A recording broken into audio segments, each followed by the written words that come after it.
welcome to the new view here with Gavin, James and Colm. We're back today on the 31st of March 2018, and a big welcome back to all of our listeners on SoundCloud and YouTube.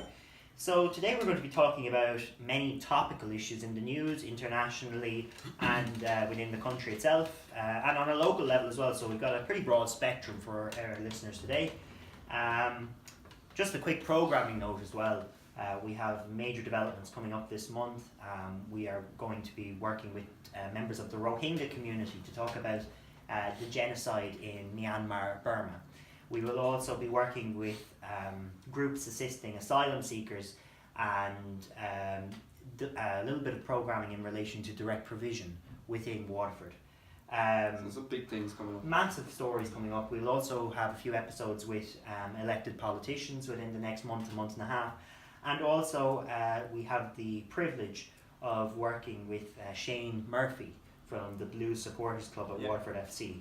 So a lot of big developments coming up this month, and we look forward to presenting them for our listeners. So James, I'll let you start off today's episode. So recently there's been a few events in South Africa that have come to our attention. Came to my attention through Gavin anyway. There seems to be a really big struggle going on out there between classes. Gavin, do you want to talk a bit more about that? I think right now anyway, the struggle is that the white people, they are the minority there in South Africa, but they are the majority in terms of farmers. And it's wealth. And wealth, yeah.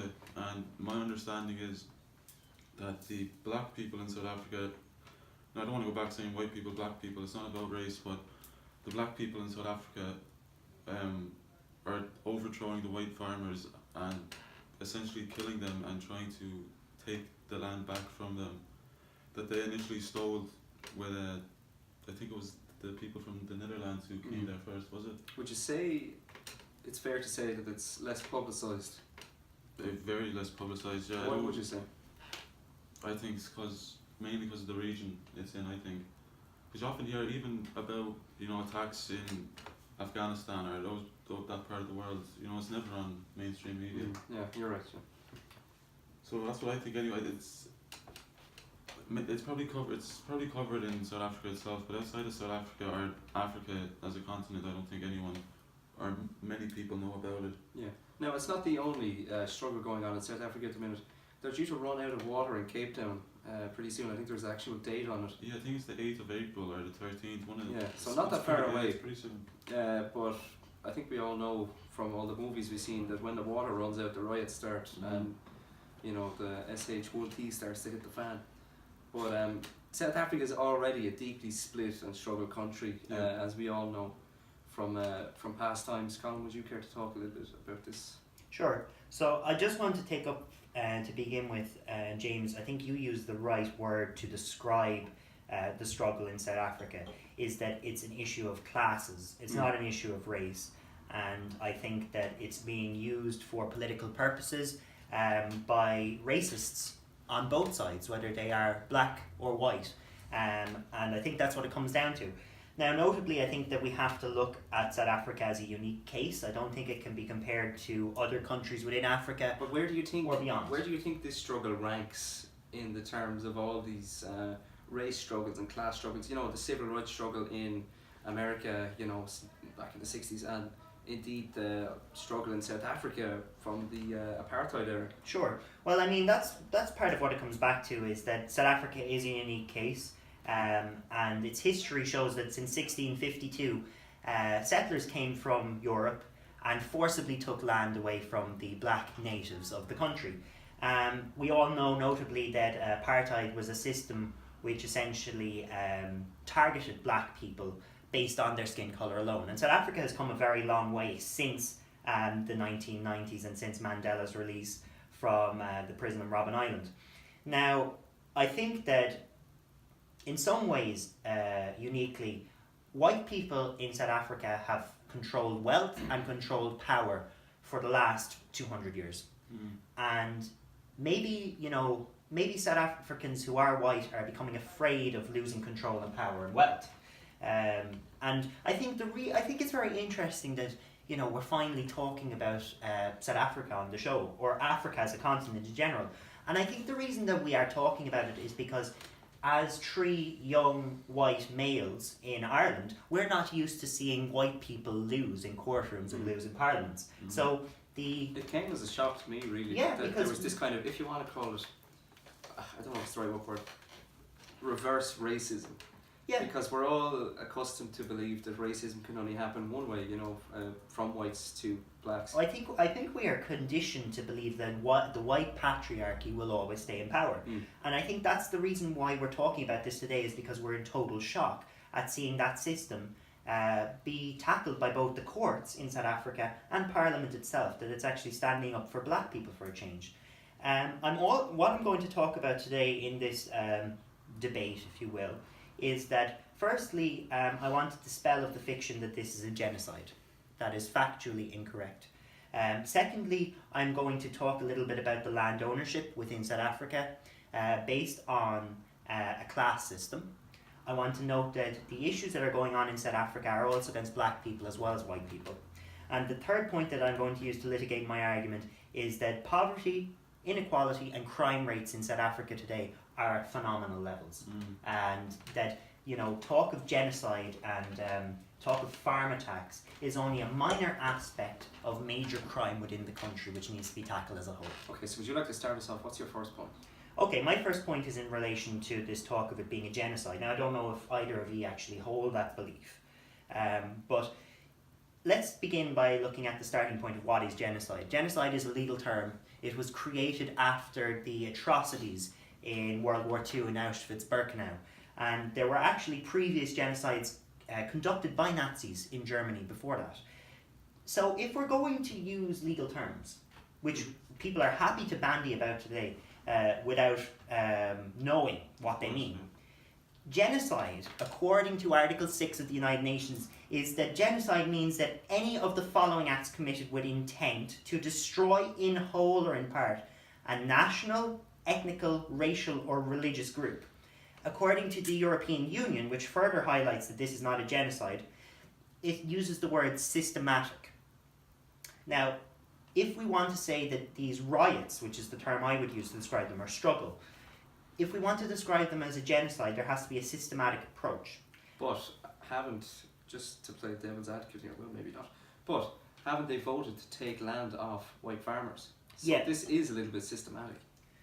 It's not an attempt, so taking land off someone is not an attempt to destroy in whole or in part their national, ethnical, racial or religious group. What that is about wealth redistribution. But whether white South Africans are 4 times more likely to be targeted in South Africa. According to whom? The South African news. Okay, well, I will get into that How reliable that is or not.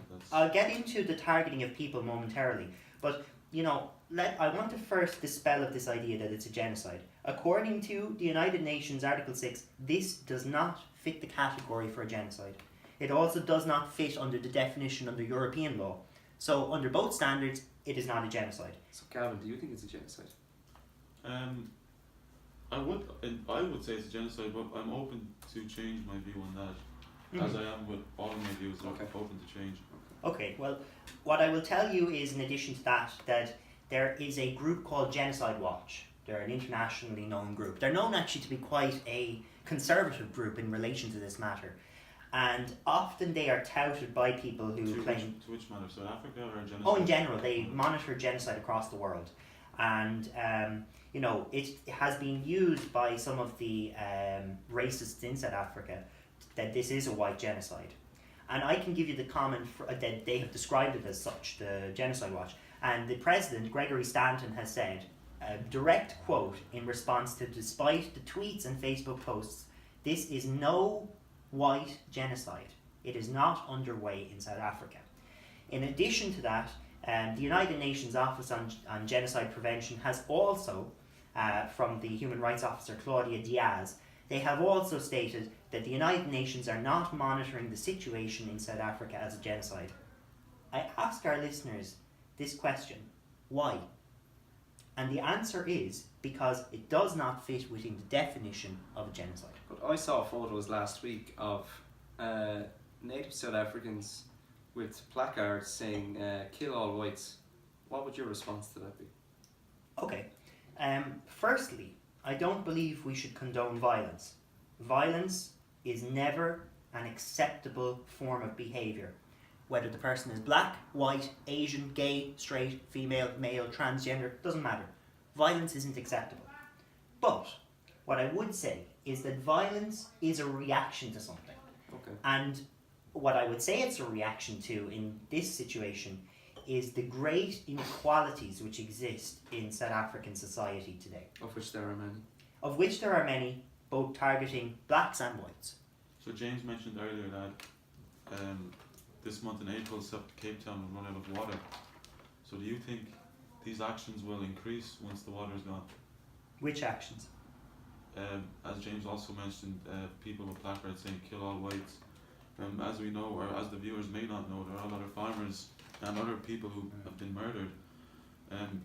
Actually, there's been 68 white farmers murdered since apartheid. Mm-hmm. But forget about class issues and race issues. But once the water runs out, do you think situations and tensions there will get worse? Sure. So, firstly, before we move on to talking about the water situation in South Africa, which I will talk about, and also the farm situation in South Africa, I want to just address before I move on, would you be willing to say, based on the evidence I provided, that it's not a genocide? Well, under those two definitions, UN and EU, then yeah. But sometimes we have to do away with official definitions. You know, there can be lots of, I don't know, red tape. I don't think if we're using legal terminology that we can change the definitions. But legal terminology doesn't always make sense. But if we Well, want... just to go back on a previous episode there, when that school shooting in Parkland happened, for those of you who weren't watching or listening at the time, me and James titled the school shooter as a terrorist, and Colin gave us the definition from NATO of a terrorist. Yeah.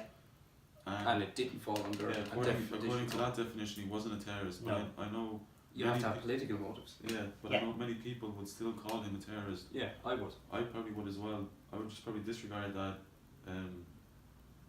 definition just for that circumstance. He caused terror. He's a terrorist. You know what I mean? I think that if we want to talk about this young man, Cruz, was it? Nicholas Cruz. Nicholas Cruz, that's his name. I think if we want to talk about him, I think he was a very troubled individual, a very violent individual.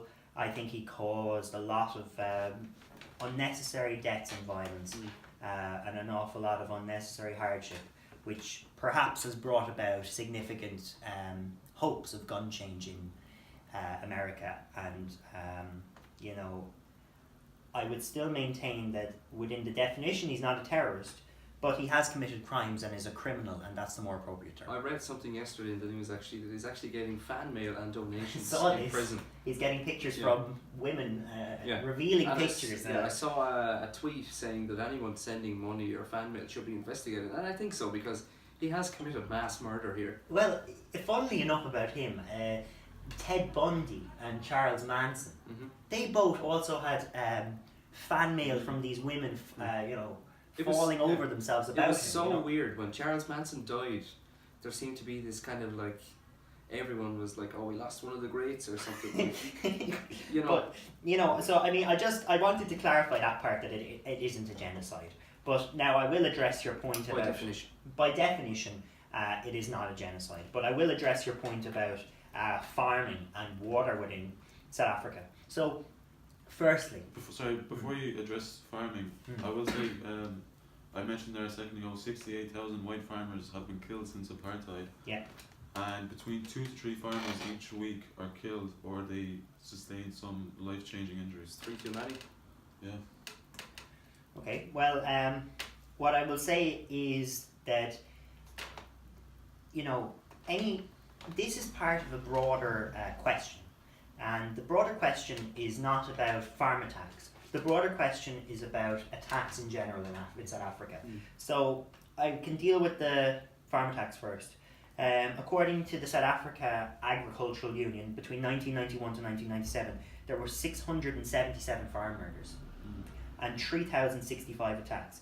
So these figures have actually decreased now, today, compared to those figures back then. Decreased, but there's still people being killed. But if we were going to call it a genocide, it would have been then, not now. And even then it wouldn't have fallen within the conditions. Secondly, according to RT Russia Today, they have released that the police figures for farmer tax between 2016 and 17 was 406. No. And Police- 78 murders. Police figures. Police figures. I mean, they could be inaccurate. There's nothing to say that they're totally, accurate, because, as I said, South Africa is a deeply split and struggling country.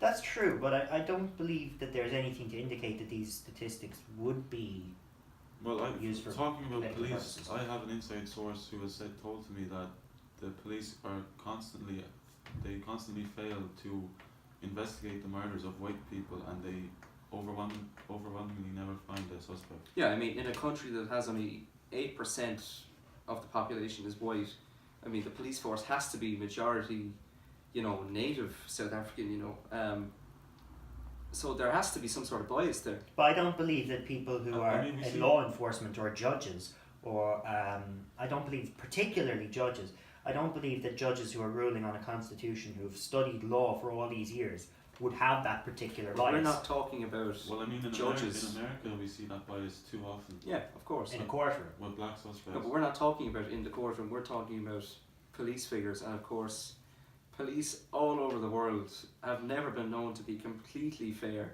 If there was two sides, between blacks and whites in America, still they're really evidently pro-white. Mm-hmm. Well, the Major General Sally De Beer, who with a name like De Beer is white, Afrikaans. Yeah. She is the head of communication and liaison in the African Police Services. She noted that farm attack or murders are popularly used to describe certain crimes committed on farms and small holdings. However, it excludes domestic violence, liquor abuse, or resulting from commonplace social interaction between people. So, of course, if you're working on a farm and working with people, there can always be conflicts there too. Okay. And furthermore, the farm attacks in question, 61% of these are conducted on white people. However, 33% are also conducted on black people. So this is not, like I'm saying, this is not a question of race. The reason it's 61% white, from my own understanding of the situation, is because, as Gavin said earlier, the majority of farm workers are white. Do you think this? But 33% of those attacked were black.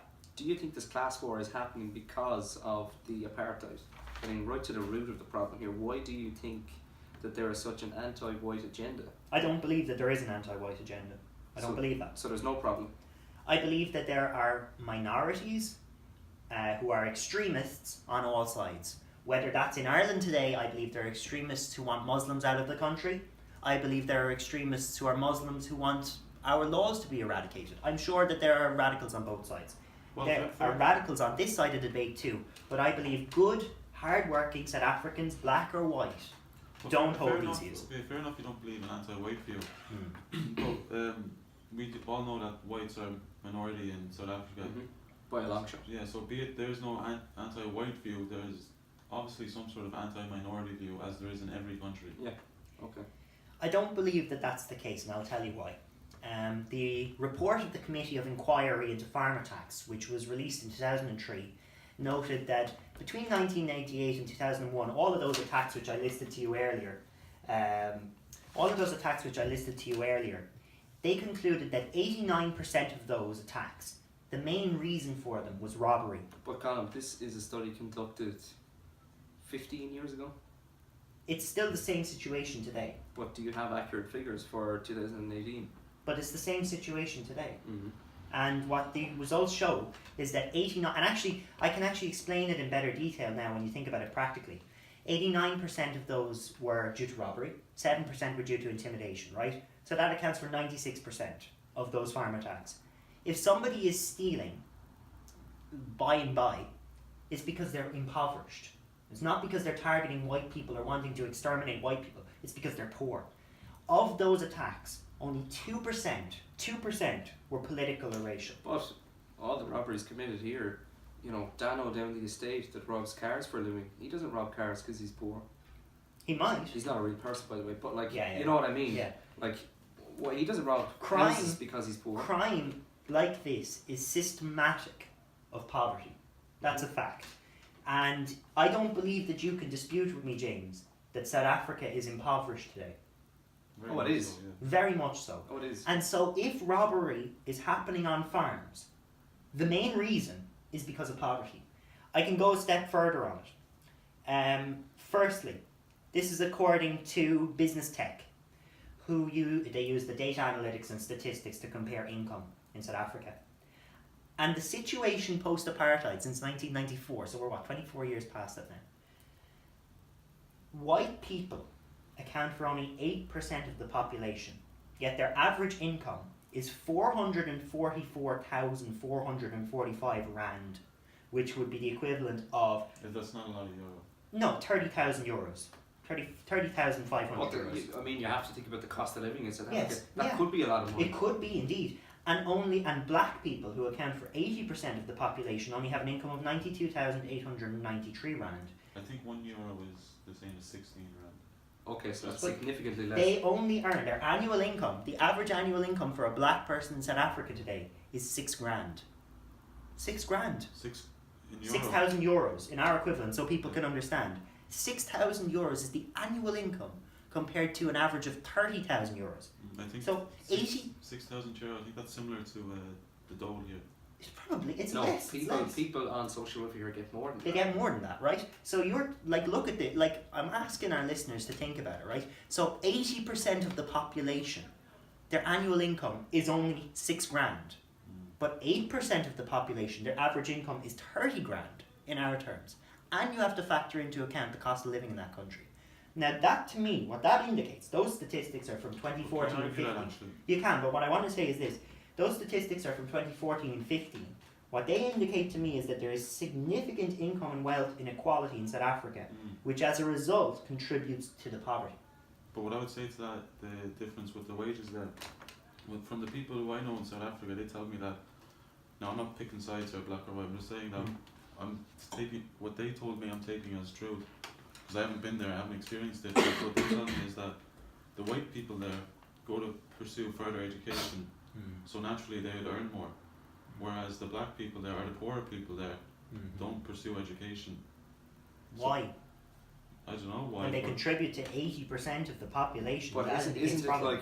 like I mean, maybe the traveller community here, they don't pursue on average generally they don't pursue further education. But the traveller community don't make up 80% of our population. Yeah, I mean, but like not everyone is going to pursue. Generally, like, I mean, you have to think about it. While there's always a level of income and wealth inequality, which we need to strive to try and eradicate, to try and create a fairer world, these are totally disproportionate So levels. just on a side note, you think that a guy sitting on the couch not bothering his arse working should earn the same as someone who go out and he busts his arse every day working, you know, really hard, so they should earn the same? Nope, I would not say that, but what I would say is we can certainly have a fairer world.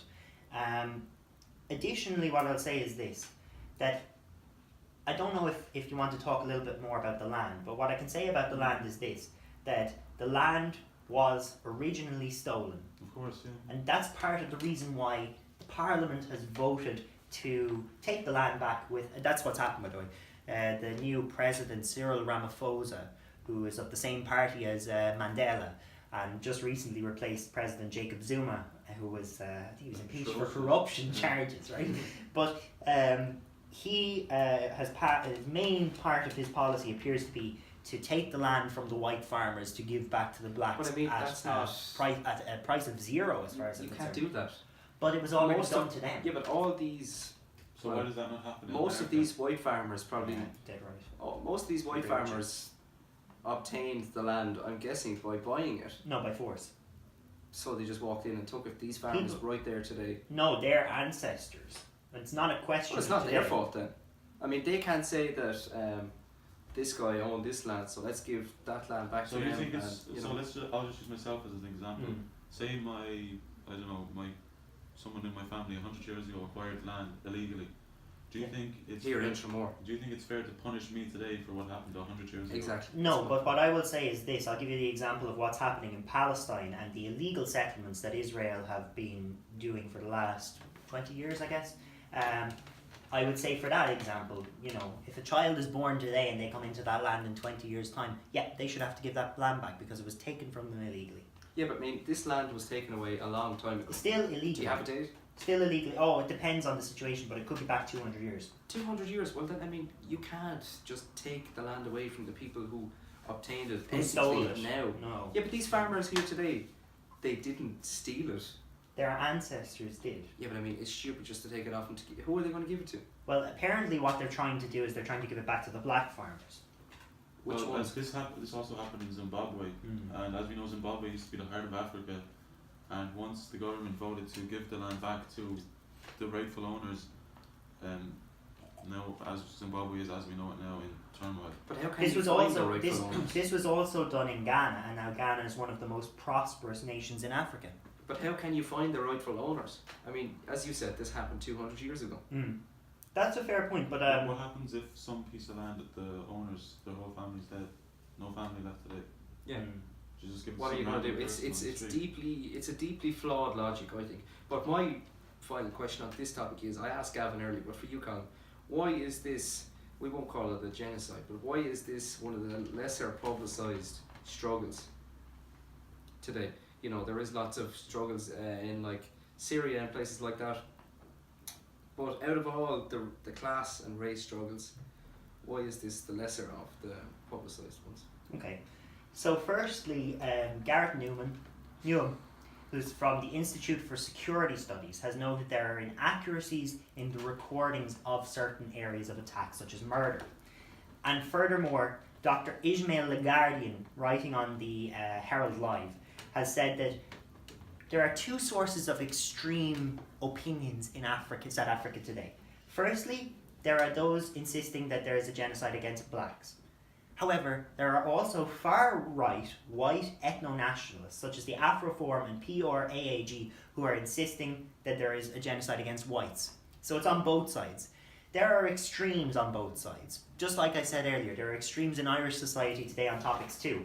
I watched a little documentary about the Afrikaner resistance movement, who are a white army who are setting up in South Africa, who believe that the documentary showed young boys as young as 13 or 14 marching in paramilitary gear, burning the South African flag and hanging this flag which had the red, white and blue of the Netherlands. I mean, that's no different to like the Westboro Baptist Church or the KKK. No, and that's exactly. And I think that's why it's funny that we're talking about a topic like this, because it's actually being promoted from these extremists.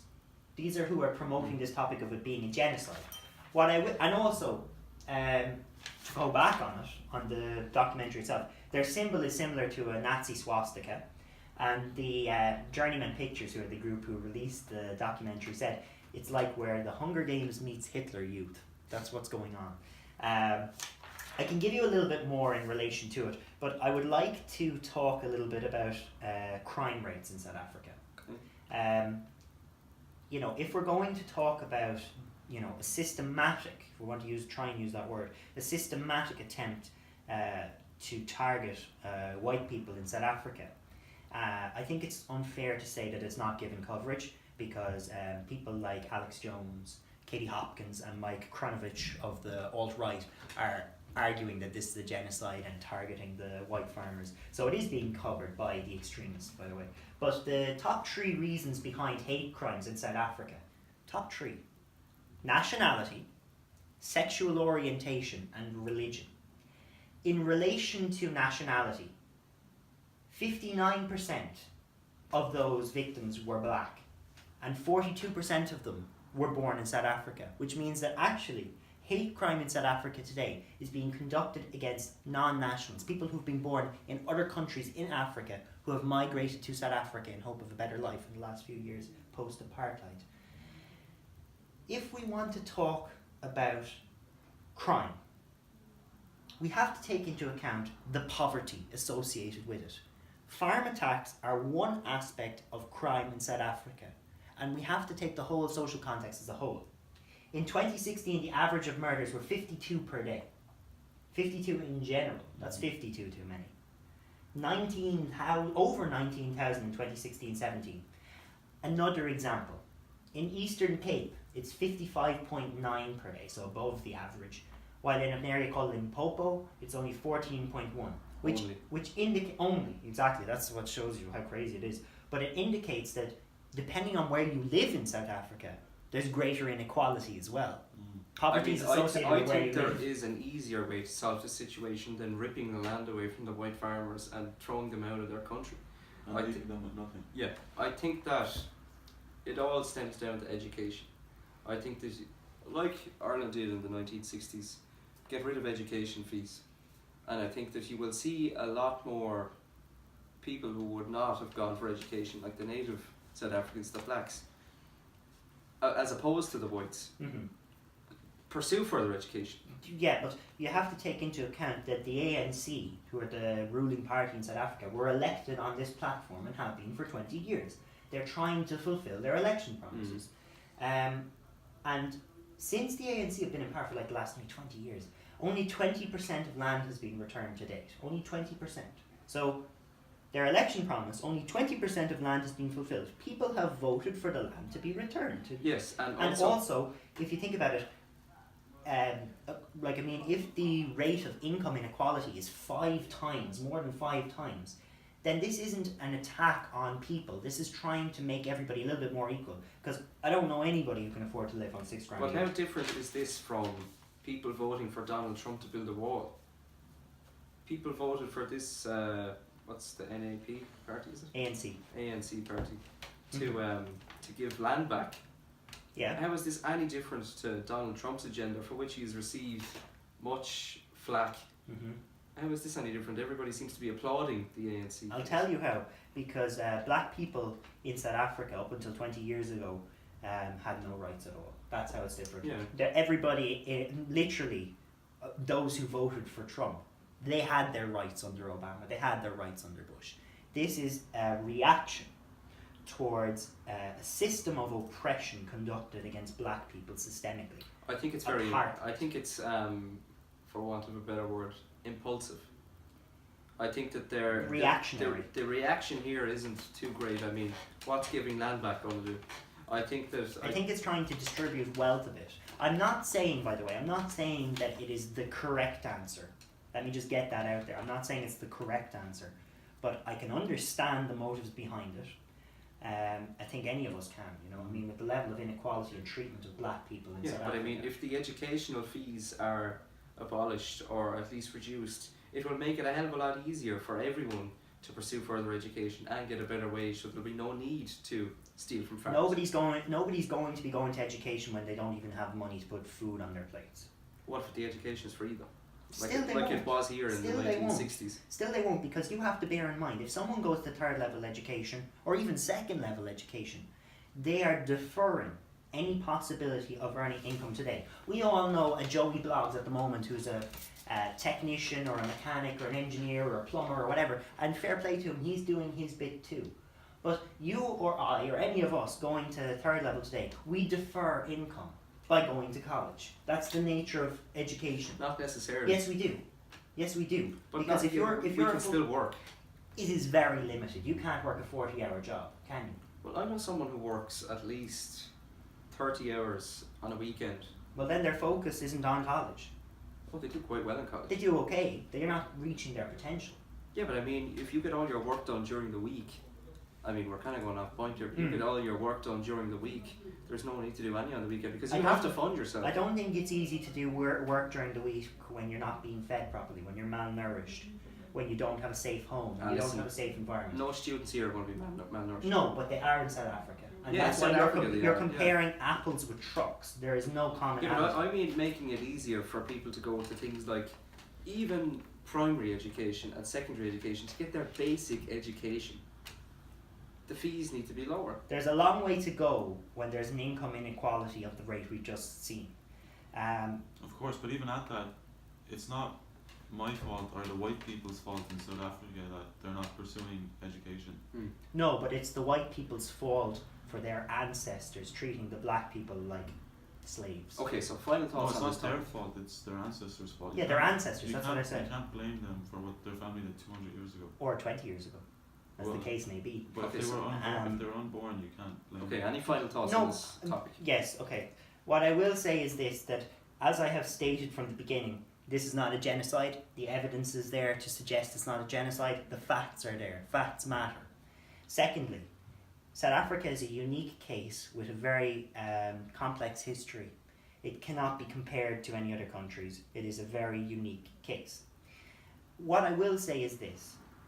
South Africa, from what I've seen, is a wonderful place. It looks incredibly beautiful. Mm-hmm. And it should be a beautiful place for those who are black, for those who are white, for those who are gay, for those who are straight, for those who are female, for those who are trans. Doesn't matter. It should be safe for everyone. It's a beautiful country. A rainbow nation is what they call it. It's not very much like that today, is it? No, it's not. We have extremists on both sides. As you do in nearly every country. As we do in every country.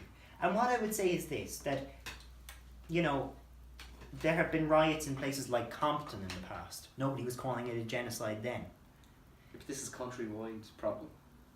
It's not particularly. Like I've told you, if you look at where these riots are based, a lot of them are based on the Cape. A lot of them aren't based across the country. And they seem to be concentrated around where farms are for some reason today. What I will say is this, I would appeal to people to be very cautious when someone puts an emotional argument before you. Look at the facts. And also, you know, look at who is... Look, Alex Jones is arguing that this is a genocide. Katie Hopkins, Tucker Carlson. You know, ask yourself, do you align with them on the majority of things? No, I don't anyway. And yeah, but sorry, just that said, if you don't align with those people on the majority of things, I know for a fact all three of us here don't align with Donald Trump on a majority of things. Mm-hmm. I don't know about you, James, but me and Colin spoke about this, but we agree with him on public transport. What's his opinion of, remind me? well, apparently he wants to improve public transport. As does everyone. Yes, but he hasn't done much about it in his last year and a half in power. Anyway, I just said that. It's a good point, I understand. But Okay, so final thoughts. my final thoughts are that South Africa should be open to all. And This shouldn't be happening. it shouldn't be happening towards black people, shouldn't be happening towards white people, shouldn't be happening towards anybody. It's got a very complex culture, and I would encourage anybody who's saying white people don't belong in South Africa, that's just shit. It's not correct. White people have a place there. Black people have a place there. Of course, Everybody should have a place there. But I will not tell South Africans how to govern their country. It's not my job. Okay, so Gavin, final thoughts? Yeah, I'll just finish up there. Earlier we mentioned the white population. I didn't mention these points. Since apartheid, it's been down 1 million. There's no growth for over 30 years. And we said it's at 8% now. Back in 1960 it was as high as 20%. And just to put those in numbers, 1995, 5.2 million whites. And just last year, 2017, only 4.2 million. And then just final points there. Colin made a good argument, but a little part of me still believes that this government is a racist government to a certain extent. It could be, I agree with you, it could be. I don't think they want white people in South Africa to own land or to even live there. As I said about Zimbabwe earlier, I think they're following Mugabe, his steps as he got rid of the white population. This is still a minority population, and under the current conditions in South Africa, I think this minority is at a very dangerous position. Okay, so now moving on to... I just wanted to say I respect that. I think you make a lot of good points there. I think there are some, as I've said, there's this guy Julius Malema, who's a radical opposition leader who does, I think he said kill the whites, right? Mm-hmm. There are extremes there. But I don't believe that the good, hard-working black and white people in South Africa want that. And you know, I have full respect for your point of view, and I think you have full respect for mine. I think we do agree on a lot of points here, but you know, the viewers, you can decide what you think about it. Do some more research. That's what I say. Do some more research. Okay. I just want to throw in, I think if a civil war does break out, you know, with the loss of water, and of course the farm attacks and murders in general, I think white people, as they're the minority, I think they're 100% more at risk. Do you? I think so. It's a possibility. I mean, they're only 8% now, so if some sort of civil war does break out, who knows if that could dwindle down to You know, 5 I mean, or 3. having no water is a massive concern for everyone. That's a massive concern. And let me just say as well, the ANC actually haven't done a good job for a very long time. They are quite a corrupt party. They have not represented black people well. I don't think they've represented white people well. And, you know, most importantly, over the last, 10 years in particular, I don't think they've represented South Africa pretty well. And just to touch on the water again, it's so bad there that when you shower, touch on it while you can. there's time limits for your showers. Jesus. And Well, I mean, we kind of have the same situation in Dublin at the minute. Water Is there civil war breaking out there no, too? nothing of the scale, but North versus south. yeah, water use is restricted from 7 a.m. to 7 p.m. in Dublin for the foreseeable future. There's Irish water for you. But that's from everyone running their taps during the Beast in the East Yeah. when they weren't supposed to. If you're on public supply, and that just it reduces the amount of water. But anyway, on to something a bit more lighthearted. Yeah. The sports. Yeah. We've had a good few mixed results on Waterford front. Waterford FC, of course, doing really well. We're going to be having Shane Murphy on very soon to talk about that. Looking forward to it. Yeah, they're doing brilliant since they got promoted. yeah, really good. We And went to a few of the games, haven't we? went to a few games. We were at the was it the Bohemians game? Bowes game, yeah. Yeah, I was at the Shamrock Rovers game Yeah. myself, and just last night we bet Limerick 2-0, which was I watched it on Score Live in case anybody can't see it on television, and it was real backs to the wall stuff for Limerick. We had them on the ropes, so it was really impressive. This is a great transition from I think only a year or two ago. Waterford losing 7-2 to them. Yeah, and I mean there's also a standout result. Roddy Collins' last game in charge, an 8-1 defeat to UCD. Yeah, who we just beat in the cup. and there was UCC we beat in the cup, yeah. UCC we beat in the cup Yeah. 4-1, but there was 80 people in the stands that night at the 8-1 defeat. But anyway, Shocking. that was the lowest point for a long time, I think. And then Alan Reynolds came back again for his second stint, I think, as Waterford boss. But these are some. I don't think people realise how good these times are for Waterford soccer. Where the only teams we haven't beat are Dundalk and Cork City. I mean, we had that last minute as well. heartbreak to Dundalk. It'll be very hard to go to places like Shamrock Rovers.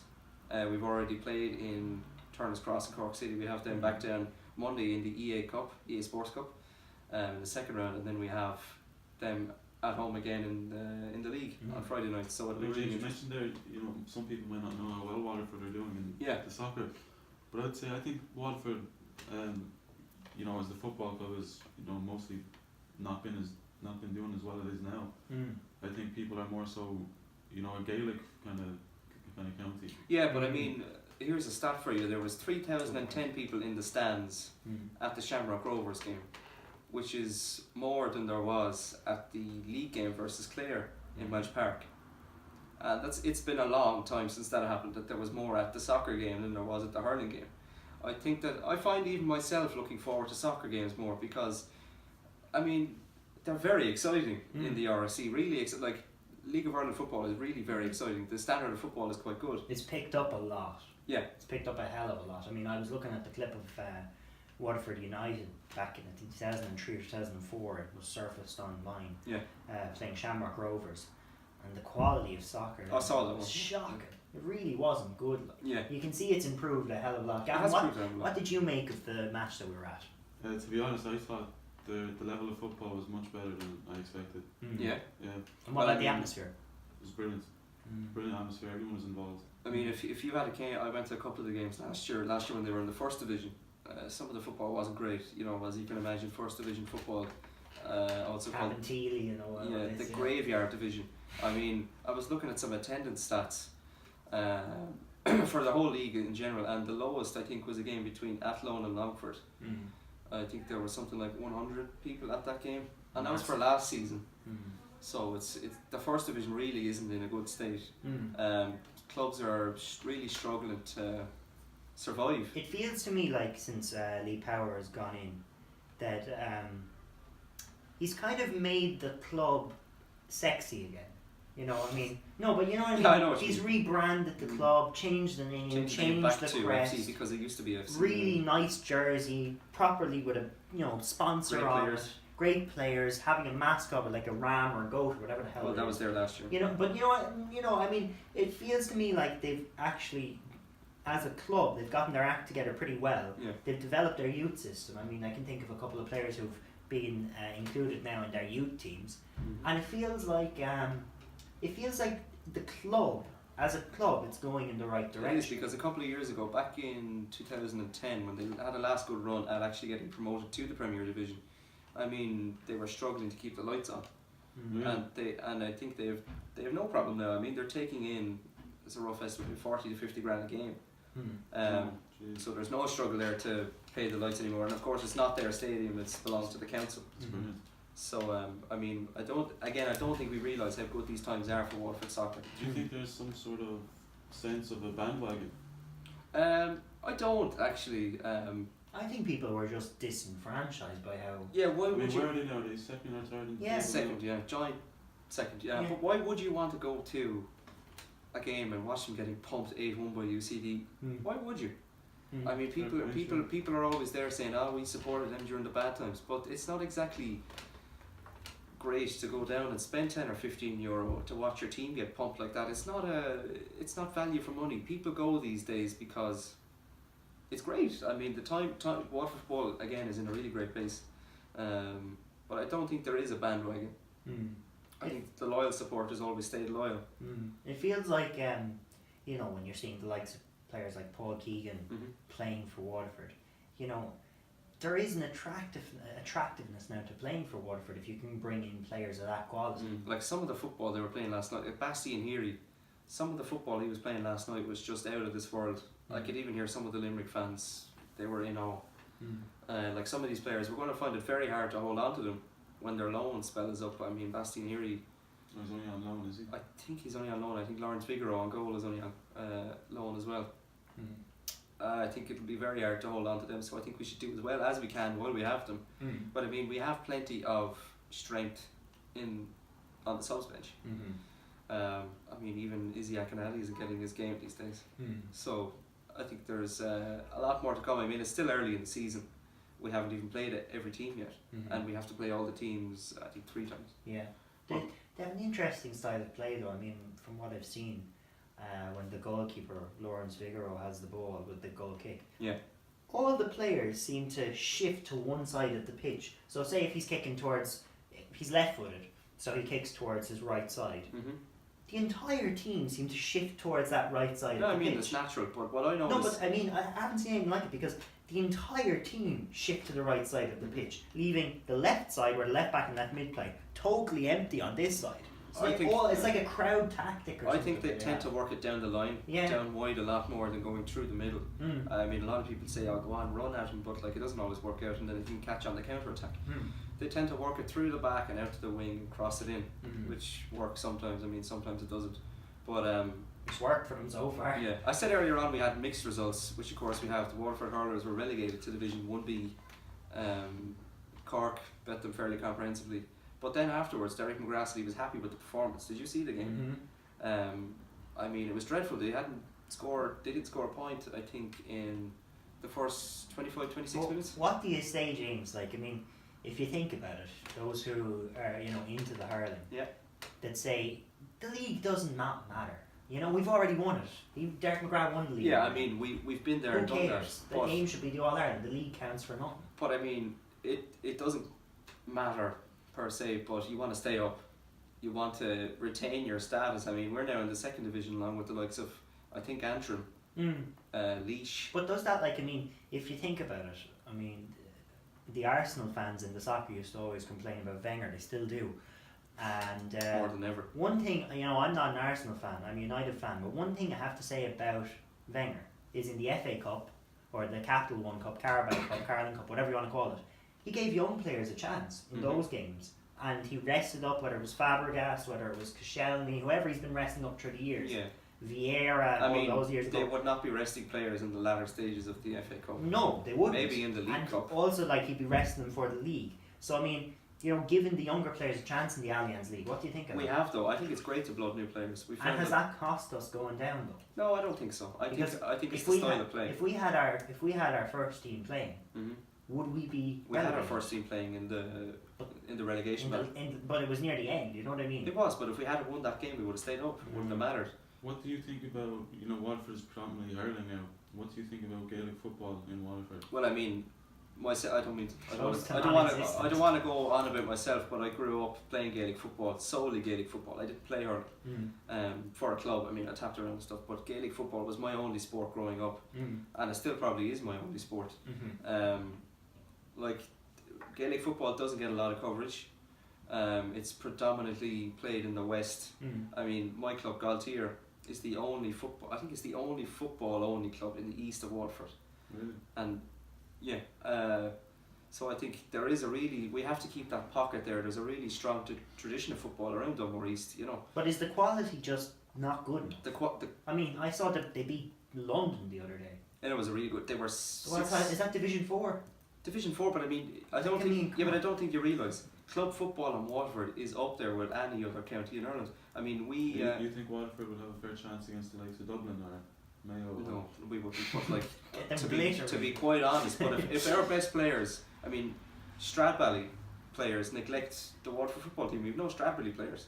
And there is a lot of, like, they were in the county final last year. But they won the county final. You know, James, one thing I could say to that is this.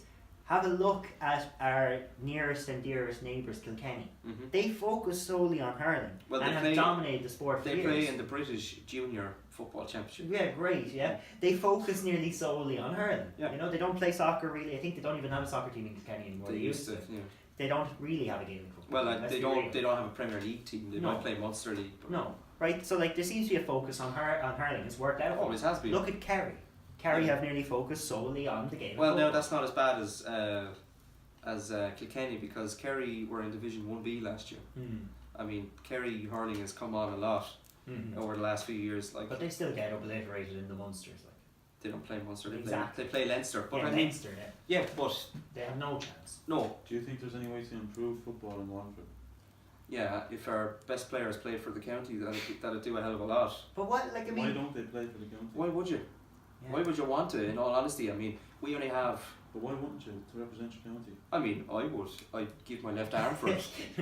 I mean, if I was a football player, I certainly would play for the county. Well, so would I, and there's a strong panel of players there who are giving everything. They're giving just as much as they're giving more even than the hurlers. I think there's a lot of complacency in the hurling team.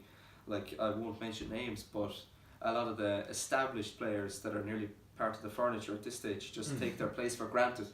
And there's a lot of players here, some from my club, I mean, they give everything to the Waterford. But do you not think the hurlers kind of, you know, and rightly so, that they treat this as like a pre-season? I mean, I think if the Waterford football team was doing well, there'd be a great buzz around the city. Oh, of course there would, but I mean, it's predominantly a Western county sport. This is like their pre-season. They're waiting for the All-Ireland. Yes, but for the footballers, this is their All-Ireland. Promotion is their ultimate goal, because, to be honest, they're guaranteed 2 games in the All-Ireland Football Championship. But which would you rather? Would you rather see Waterford, you know, win the league and then get knocked out in the quarterfinals of the All-Ireland? Footballers? In the hurling, right? No. Would you rather that, or would you rather they didn't do so well in the league but won the All-Ireland? Oh, the second option. Exactly. So maybe that could still happen. For the hurlers? For the hurlers. I mean, you know, getting relegated in the league isn't the end of the world. We're kind of down, but we're not out at all. Like, we're going to have a tough first round game in Munster, but I think the format this year is absolutely bull. That we have no home games. We're away to Limerick 2 weeks in a row. It's one of the reasons why I'm after taking a good bit of interest in the soccer now. That's because the hurling, it just doesn't appeal to me. Going away 2 weeks in a row to Limerick, no home games.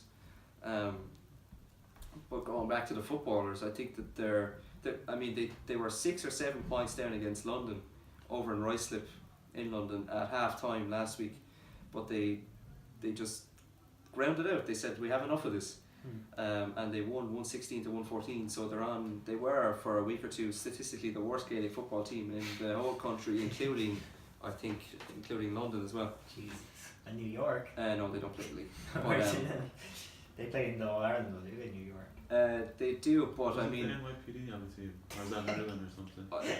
New York do play in the All-Ireland, but they've never won their first round game, but they have come really close the past few years. But the Connaught Council aren't set up for a New York win. It would turn the whole championship upside down. Seriously, they're not set up for it. What do you mean by that? Because, like, New York aren't going to travel over here, and you'd have to reschedule games. Oh, it'll be a nightmare if New York which they eventually will do, win their first round Hopefully game. it happens one day. I'd love to see it. Just Yeah, the disrupting. can't wait for that. Yeah, but I mean, the way that Waterford footballers were treated by Croke Park is absolutely disgraceful the past couple of weeks. And there has been four outstanding fixtures just voided by Croke Park, by the GAA from Division 4 because of the snow. And even Tom McGlinchey, the Waterford manager, and the Leitrim manager got together and proposed April 25th to play the outstanding fixture. I mean, it wouldn't make a hell of a lot of difference. This is the cancellation of games, yeah? Yeah. And April 25th would not interfere with either football championship club, but the Croke Park refused anyway. So I do think they just treat them like dirt. I got really mad when I read it that they're just going to void the fixture, that it's not going to be played. Because there is a lot of passionate people working behind this team in Waterford. I mean, Tom McGlinchey is doing his absolute best for the Waterford footballers. The amount of injuries he's had to deal with, and people just not being involved with the panel in the past couple of years. Like, I don't know how anyone could do it. He's doing his absolute best. But I think that result against London was really positive. I didn't expect it. I actually tweeted at half time that it's really sad to see that we're statistically the worst Gaelic football team in the country. You tweeted too soon, James. And then at full time, 116 to 114, they said we have enough of this now. We're just going to go and get the result. Yeah.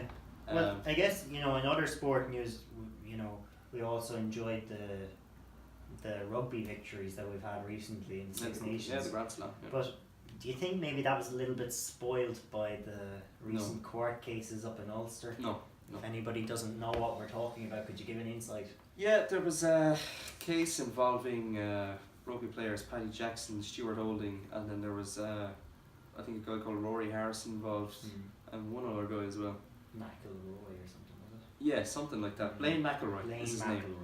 And four of them were accused of. I don't think Blaine Harrison was, or Rory Harrison was accused of rape. He was accused of putting the court into contempt or something. Would you know that? I didn't hear about this. No, I didn't hear. I think it might have been that he perverting the course of justice. Yeah, or because something he like had that. information about it. And He was withholding information. Yeah, apparently.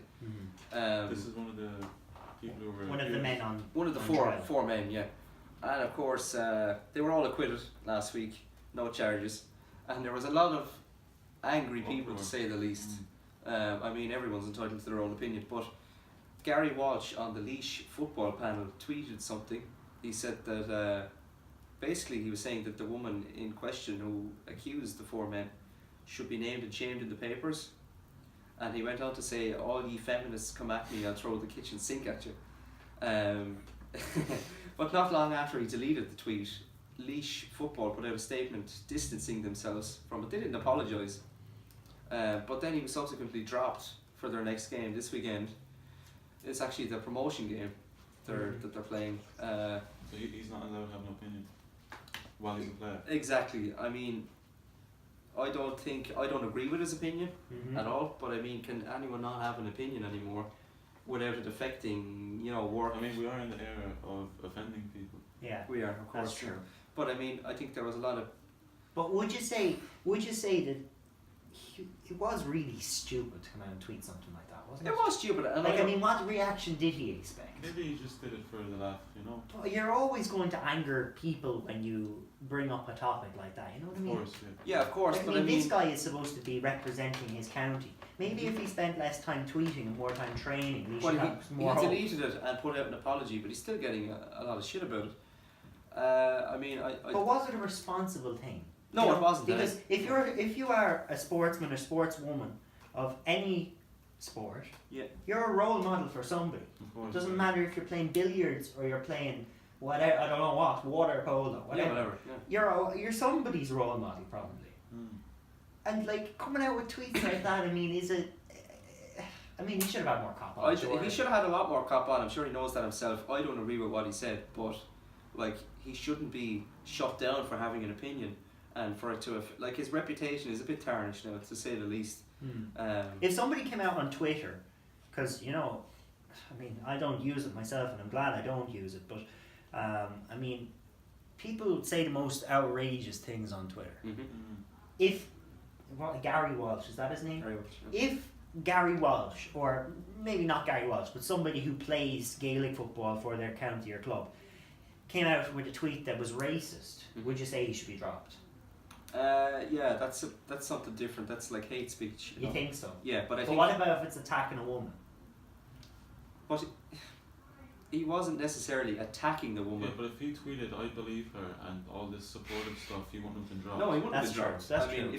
if he held the other opinion, So it's double standard. I mean, even though these 4 men were acquitted, I think that there's a lot of people out there who want these guys to be locked up and for the key to be thrown away, even though they were acquitted. Now I know because they were acquitted doesn't necessarily mean they didn't do it. There's just not enough evidence to prove it. But I think that nobody for sure will ever know what went on that night, Except the people except who were in for that the room. 4 men and that lady, Mhm. who went through a harrowing ordeal. In fairness, Look, I mean, I won't get into the nitty gritty of the case itself. And of course, Northern Ireland is a different jurisdiction to the Republic of Yeah, I Ireland mean, of because course, it's a different country. defendants different in laws. sexual assault cases in Ireland Mm. are entitled to anonymity Yeah. unless proven guilty. Mhm. So even if Paddy Jackson and these other 3 lads were, in this case, under the Irish court system, Mm. they would remain anonymous. But I think it is an important distinction to notice that this is a different country with different laws at the moment. But of So- course, the 2 systems are similar. They are similar, but I mean, all of these people attacking the justice system when it is a separate They jurisdiction. don't realise which one they're attacking. I think they need to get their facts in check. Yeah, I think facts there's first. I think there's a lot of bandwagon jumpers tweeting. I believe her. Of course, there No, were I'm not retweets saying and likes I'm not saying I disagree or agree. You don't believe her, do you? Well, I don't know. I can't Mm. form an opinion because I wasn't there. You know That's, what I I mean? think, a responsible response. Yeah, I mean, there definitely is something different going on. I mean, Mm. by looking at the disgusting WhatsApp messages. But, you know, about these WhatsApp messages between these guys, you know, I'm just going to argue. I don't think they're as bad as everyone's making them No, out to be. but I mean, you know, arguing the But other side. they're not nice. But arguing the other side, I mean, just as you usually say, devil's advocate. It's a term I love, but you know, this is just, to quote a famous man, locker room talk. You know, it's just locker room talk. Yeah, What but do you I say mean, to that? it's not nice. Like, But it's locker room talk. You know, Yeah, it's I not like, I mean, should you judge these guys' character off of yeah, but you shouldn't locker be, room You talk? shouldn't be talking about a woman who was so apparently upset Hmm. about what they had done. Like, she said that she was crying and screaming, and eventually she just said at least she was a condom. I think that's Hmm. the worst part. Like, she just accepted it. Should these guys ever play for Ireland again? At the start I said it'll blow over, but now I don't think. Based on what's in those messages, should they be dropped? Yeah, I don't know, it's a tough one maybe. Because I mean, if we're I mean, gonna it's if we're gonna drop Gary Walsh for his tweet, Yeah. surely these guys' messages they should be dropped for Yeah, too. I think Or if you believe that Gary Walsh shouldn't be dropped, surely they shouldn't be. I don't dropped. think Paddy Jackson will play for Ireland again anyway.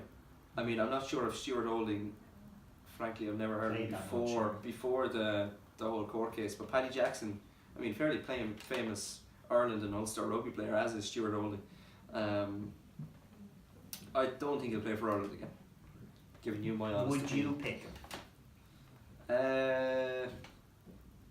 Probably not. The RFU are conducting an investigation anyway as whether to, you know, accept him back. But then you'll have a lot of people saying, "Oh, I'll never go to another one of their games now because he's on the panel." Gavin, what do you say to people who say that you know, justice has run its course and a jury have looked at the evidence and acquitted these men? What do you say to the people who say that this is an outrageous decision and one which cannot be accepted? Well, the first thing I'd say to them is, were you there? Or were you even in the courtroom? I think that's a really good point. Yeah, like I nobody. mean, I did jury service, but it was a completely different case. It was an assault case. You weren't on this case. I know, but I mean, Tell all you No, I have think there was exclusive. something like what, 9 men and 2 women. Yeah, I mean, something like on that. the jury. Breakdown. what I found weird was there Random was more selection. men on this jury. When I was on jury, it was kind of spread out a bit equally. But I mean, I put my faith in the jurors. and Yeah, the I mean, justice system. If there were more women on the jury, would this outcome be different? If it was more balanced, let's phrase it that way. If the jury was more balanced, Possibly. I Controversial. mean, there's a lot of. Well, I mean, I don't think it happens much here in Ireland or even in England, but I think in America we often hear of women falsely accusing people for rape, and then they get on the sex offenders list or no-fly list or whatever. But do you think the majority of women cry rape? Of course not. That's a No, ridiculous. why would? thing. Why, Are you what would saying they, that they No, do? I'm not. But I'm just questioning because I mean, you know. But just because the majority doesn't, that doesn't mean there's a minority who does. So you think it could be possible that this woman Well, then, is I mean, crying rape? anything is possible. I'm probably going to get slated for this, but Yeah, we probably will. But I mean, look, I just mean in America, I know it's pretty much it's not comparable, but there are women who cry rape when it's not the case. I mean, there are a lot of. And I'm not advocating rape or anything like that. Let's just get that out there. Yeah. But there are a lot of local social justice warriors hopping on the bandwagon, saying I believe her when they weren't in the courtroom, they weren't on the jury, they didn't hear all the evidence. Standing up for those social justice warriors for a minute, you know, Gary Walsh has the right to tweet what he wants. Why can't they tweet what they want to? They're hopping on a bandwagon. They want retweets and likes. I didn't say. Pretty much. You mean I didn't say that I agreed with Gary Walsh. I don't agree with what Gary Walsh said. I think he shouldn't have tweeted it. But yet again, like I don't think all the local SJWs should lose their job over tweeting I believe her. Like you know what I mean? Similar with Gary Walsh. I don't think he should be dropped. Everyone should have an opinion. But there is a lot of bandwagon jumpers thinking that they know all the evidence because they read a couple I of. think there's a lot of people who think that, as you said, this is up in Northern Ireland. I think there's a lot of people who are under the illusion that this was in the Irish justice system. There is a lot because I've seen a lot of people, local journalists, tweeting that this country should be ashamed of its judicial system. It's not even this country. It's not even in this country. No. I mean, we mentioned South Africa earlier. That's like us saying, you know, Ireland should be ashamed of themselves. Yeah, it is pretty much like if you know comparing two different countries. But maybe the question is the culture of how we treat women isn't too different in Northern Ireland and Southern Ireland. No, I mean women should definitely be treated better. There was a lot of disgraceful comments afterwards online. There was one guy tweeted about, or one girl tweeted actually, in support of the woman. And one guy actually replied, oh, you wouldn't be raped anyway, look at the state of you. Like, things like that can't be said. It's some of the things said were disgraceful by men, you know, like go on the lads and all that Trying kind to of be funny. You know, that kind of attitude, like Trying to be funny. Paddy Jackson's one of the lads, you know. Putting people in their place. Yeah, but then, you know, for those guys who say, you know, go on the lads, he's one of the lads. If their mother or sister was raped, they'll have a very different And a lot response. of, I don't think men realise that a lot more women closer to them have experienced some form of sexual assault. Or assault, Without the men realising it, they just haven't come forward about it because it is a really tough thing to come forward about. I mean, for both men and women. I mean, surely this lady would not have come forward and put herself through this ordeal. I mean, I read some of the messages between her and some of her friends. She said, I can't go up against Ulster and Rugby. She didn't want to go up against. She said, they're Ulster Rugby, I can't go up them because I have been told by someone from up there that they're just God up there. Really? The Ulster Rugby players, they're untouchable. Well then, what do you think of, now this is only putting it out there, it's not something I would believe at all. Sorry, do you think this case, as you said, they're untouchable, do you think this will change that at all?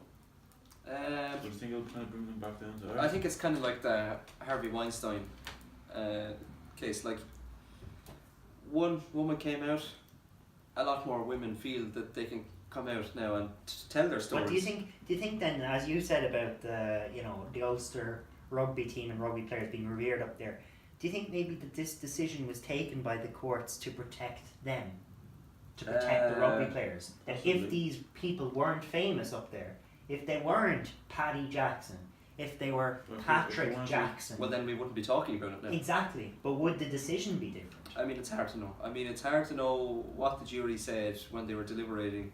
It's hard to know what actual solid evidence they were given. I mean, legally, they can't convict someone, even if they know that they've done it. They can't convict someone without any solid evidence. Yeah, I mean, when I was on the It jury... has to be beyond a reasonable doubt. When I was on the jury, there's no doubt in my mind that the guy probably did do it because of who he is and his background. But there was no evidence. There was no evidence to Yeah, exactly. So that's why the law, in my opinion, is sometimes a bit silly. Like, it doesn't make sense. Yeah, but then it makes it more fair. I mean, Okay, well let's put it like this then. I guess the final thing I have to say about it, I'll hand over to you then, is do you think that journalists, Twitter warriors, Facebook warriors, whatever you want to call them, do you think that they should be criticising the decision of a court? I mean, this is. Well, they're entitled to their opinion, obviously. But like, I think certain people want a certain outcome. but what I'm saying is, do you think that this could result in perhaps these cases now being in camera, behind court, so nobody in attendance, no reporting on it? Possibly. So they're Because they're so sensitive. exactly, they're so sensitive. Not only is the case sensitive, but also maybe the people responding or reacting to it are sensitive. Do you think that this actually jeopardizes their right to speak about court cases in the future? Yeah, I mean, Who's right? These social justice warriors, Twitter responders, if journalists, that the way that they are reacting may result in a change in how we can talk about court cases in the future. Well, if their reaction leads to, no cameras allowed, no reporting allowed, and if somehow they find out about that, there's going to be further reaction. yeah, I mean, I think a lot of people, solid evidence or not, wanted a certain outcome for these men to be convicted. Without listening to the evidence. Yeah, without listening to the evidence. And I think a lot of people, unpopular opinion, but I think a lot of people wanted them to be convicted just because they were men. I mean, how would this case be if it was a man who was raped? Yeah, I mean, we wouldn't be talking about it now, I don't think. I mean, there are men who get raped, but they don't come out because in society you'd be laughed at. you're laughed at, and You it's are like, laughed you at. probably enjoyed it. And I don't see a lot of the social justice warriors That's what it is. sticking up for men. I mean, when Terry Crews came out for his sexual assault, people laughed at him off. And I think Terry Crews, yeah, big muscly black actor. yeah. What's with the face? Lovely description. But I think quite that, entertaining as well. I think if it was a man, I think if the roles were I reversed think you make a good point, Gavin. and it was 4 women who raped a man, I think But would that happen? Let's be real. Would that happen? it can. Would four women have a WhatsApp group sorry. where they engage in locker room talk and would this? Let's be real. I'm Would not- this I don't happen? know what women talk about in their WhatsApp Well, groups. have you ever come across an instance where 4 women have raped a guy? Because I haven't heard of it. Yeah, but even if it was 1 woman raping 1 man, it'd still be. I don't think you'd see any of the local social justice warriors tweeting about it on Twitter. Can you imagine them tweeting, "I believe him"? I think there is an anti-men agenda sometimes from some of these people. Forget this case for a minute. I mean, I think a lot of the social justice warriors are anti-men. I agree with you. But would you say, when we look at the feminist movement itself, it's come in so many different staggered stages throughout time. Do you think that the current wave of feminism, the hashtag #MeToo movement, It's toxic. No, not the Me Too. that is part of this wave. Yeah. This current wave of feminism is speaking out against sexual harassment and sexual violence.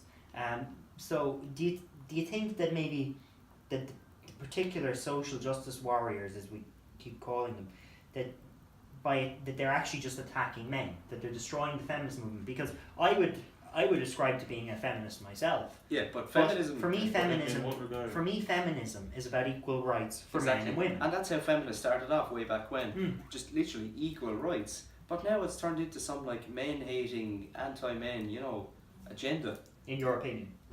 Well, I think a lot of people share the same opinion. Do you think it's turned into a bit anti-men? Most definitely. Yeah. So I think. Well, just off what I see on Twitter. Yeah. And YouTube and stuff like Because that. that seems to be where they're mostly prominent. Yeah.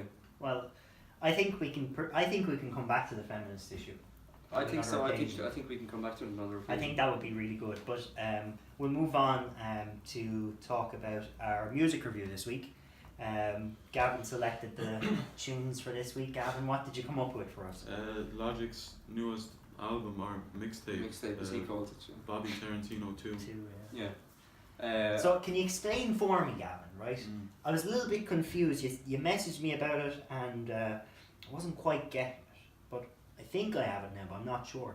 Is Bobby Tarantino one of his pseudonyms or another character? Who is Bobby is his first name, isn't it? Bobby's his name, but Right. Is his name. this whole idea of Bobby Tarantino is some sort of trap alter ego. Yeah, but Don't trap music. Yeah, like, isn't he like obsessed with Quentin Tarantino? yeah. Yeah, and he's obsessed with Frank Sinatra as well. I don't know, he's obsessed with a lot of people. Yeah, that's why he has that thing, Rat Pack. Yeah. Mm-hmm. So it's that Frank Sinatra had Yeah, Rat Pack. The Rat Pack. Yeah. So tell us a little bit about the album then. Well, Bobby Tarantino II, obviously, I don't know if you listened to Bobby Tarantino 1. No. That was a previous album or mixtape, and it was kind of that same trappy kind of style. And then after that, he released Everybody. But I think more people kind of enjoyed his. There's a really good track trappy. on that album called Take It Back. Yeah, It is enjoyed too. it, yeah. It's about him being biracial. I mean, he was born to a black father and a white mother. And if you actually listen to the song, he went through a really tough time. He lived in Section 8 households. And his mother was she was a racist, but she had babies with multiple black men. She constantly called him the N-word. Yeah, she constantly called him the N-word. And then he used to go to school and be called a cracker.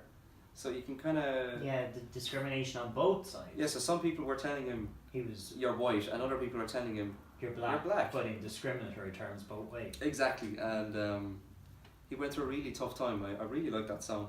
But anyway, back to... Yeah, Joe, he often raps about the biracial struggle. You know? Who is Logic? Who is he? He's from What? Ireland. Like, tell me a bit about him. It's like, he's what, like 28? 28, 29, yeah. Yeah. He's from Baltimore, Maryland. Because I mean, I listened to the album. I hadn't heard anything by him before this. Mm-hmm. Like he's Not even that Suicide song? No. Really? He used to be really Oh, actually, popular. the 1-800 Yeah, one. yeah. I actually He did. used to be really Come popular a across few him years once. ago in the gaming community. He used to be... Yeah, have you heard of Phase or Optic or any of them? I've heard of Optic. Yeah. They've, you know, back with Modern Warfare 2 and Mm. Call of Duty and trick shotting, they always used to use his music. uses music, and then he actually got to meet them, and he's really big into gaming apparently. He has a gaming YouTube channel. Yeah, Oh, does right. he? Yeah. Tell us a bit about the songs on the album. Then. Well, I'll talk about one song first. It's called Yuck. Elton John features it at the end of it. Yeah, at the end, that's really good kind of... There's Clever another technique. There's another rapper called Joyner Lucas, and I think this song is a kind of diss track to him. I can't remember the lyrics now myself, but he mentions if you beef with Logic or whatever. He goes on from there. He doesn't mention his name, which I think is very clever of him, because Joyner Lucas calls him out by name, and he did it often, and Logic has yet to respond until this song. And the Elton John feature is also another shot, because Joyner himself tried to do something with Elton John and didn't get any response from Elton John. Like, is it safe to say... Then he gets Elton John to feature Is on it safe to his. say you've never heard of Joyner Lucas? No. I've never heard of Joyner I mean, Lucas. Oh yeah, I know him well. no, I mean Yeah. for most, Joyner, for no most way. people who are into like hip hop or Logic or anything, they know who Joyner Lucas Okay, is. right, fair enough. Mm. But like Elton John, like come on, it's even a bit far for Logic. But as we heard, John to feature. was it real? The voice phone man? call? So, Was I it don't- spontaneous? Like, or I did it- don't know how we got it on, but I'd say it's. But it's. I think it's really interesting how it bridges the gap between Yuck and what is it? Inequality, is it? That song, or is it Midnight, I think or Midnight's or next, yeah. Boom Trap Protocol or something? Mm. But there's a lot of good tracks on the album. The beginning of the album, just to bring it back to that, it's what's it called? Grandfather's Spaceship or something? Grandpa's Spaceship. Grand- Oh, it's Grandpa's sort of. Spaceship. He likes these Yeah, if you watch skits. the That video, made me laugh because it was really like a conversation between, I don't know whether it was him or who, but between a grandfather and a grandson. yeah, if you actually watch the video to that, it's It's that. Rick and Morty. Yeah, but I don't watch Rick and Morty now. Neither do I. But there's a lot of rappers have these skits, don't they? Like Eminem Yeah. used to do them back on his older albums and Mm. stuff. Well, Logic's a big fan of Rick and Morty. And it's He just a actually appeared in conversation. an episode. It's just a conversation. Yeah, I mean, he often if you listen to his previous album, Everybody, there's quite a few skits Mm. or conversations. It's I'm interesting not a way big start- fan of them. I just like the music. It's but just an eye-catching, or Yeah. ear-catching, I guess, Mm. way of getting the listener's attention. I know, I mean, the album is charting very high, isn't it? Yeah, number one. Is it Jeez. on the Billboard? Yeah, but for me, Inequality is is probably the best song on the album. Yeah. With Wiz Khalifa. I It's agree. really laid back, you know. Just if you want to relax, just listen to that. Midnight is really good as well because it kind of split into two songs. Yeah, I really like I don't that. really like the first half. The second half I really like. Boom Trap Protocol. It's really good as well.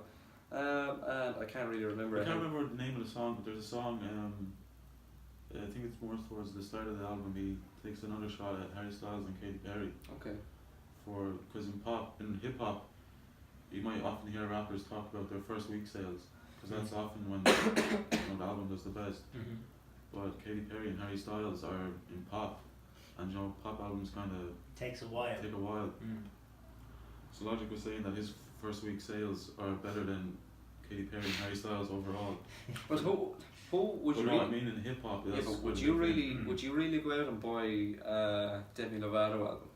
Well, someone. Oh yeah, but it's not really like oh there's a new, you Not know, a hard hit. there's a new Logic album coming out, or Well, I even. mean today, you know, I don't buy albums myself anymore. I mean, I just I would. get them on Spotify. I like having a physical copy to Maybe play in the it's charts.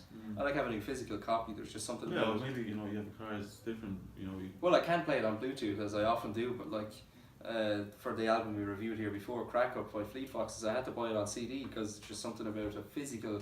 It sounds better than the digital. Apparently, Oh, really? the gap between digital and, you know, things like vinyl is huge. Apparently, digital is supposed to be really bad quality sound. Oh. It sounds good to me, but you know.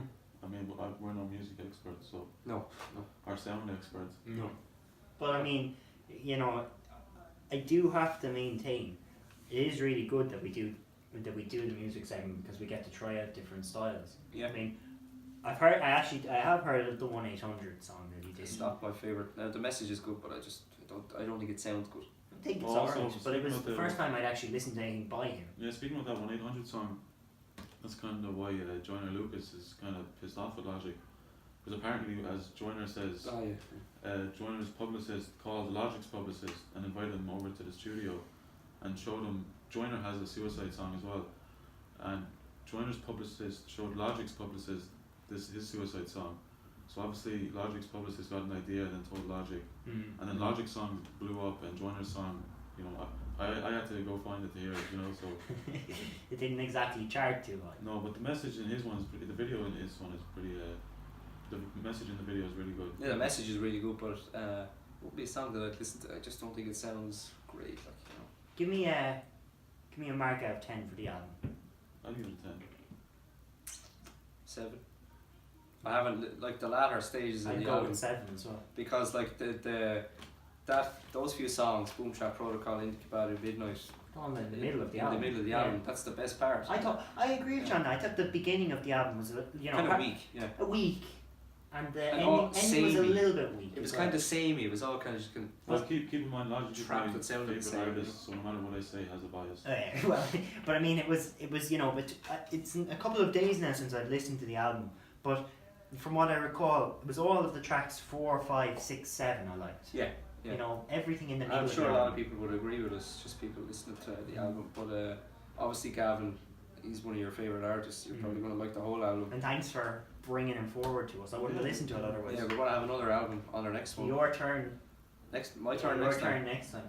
Or Fleet Fox. More No, I'm Fleet only Fox. messing. I'm only messing. No, we've had enough. I'll be sick next week. What else do we have in the news then? I can't think of a hell of a lot. I think we had the abortion referendum. Oh date. yeah, May 25th. May 25th. We So- have a date. Whatever you're voting, yes or no, make sure you get out and vote. Yeah. It's really important that you make your voice heard, whether you're voting yes or no. There was actually a pro-life people canvassing in my state the other day, and I overheard my neighbour have an argument with them. I couldn't stop laughing. Well, what it shows is that, you know, people are motivated now on both, whatever side you're on. People have their beliefs. There's Yeah. probably a 20% in the middle or 15% who aren't sure yet, but you know, our listeners who are in Ireland, you know, as I said, we seem to have a lot of listeners abroad and stuff. But those of you in Ireland who are above 18, register to vote. Register to vote. Doesn't matter, pro-life, pro-choice. Not sure yet. Make sure you get out, register, vote, vote, vote. That's all I can say about Yeah, it. so I think that's it from us. Yeah, I think that's Okay. it from us this week, isn't it? Yep, Been a good program. really good. Yeah, Pleasure Yeah, enjoyed to do it. Thanks very much for listening, and thanks very much to O'Shea's Hotel for having us again. We'll be back very soon with some another exciting content. some really exciting content. So for now, we're signing off. Stay tuned.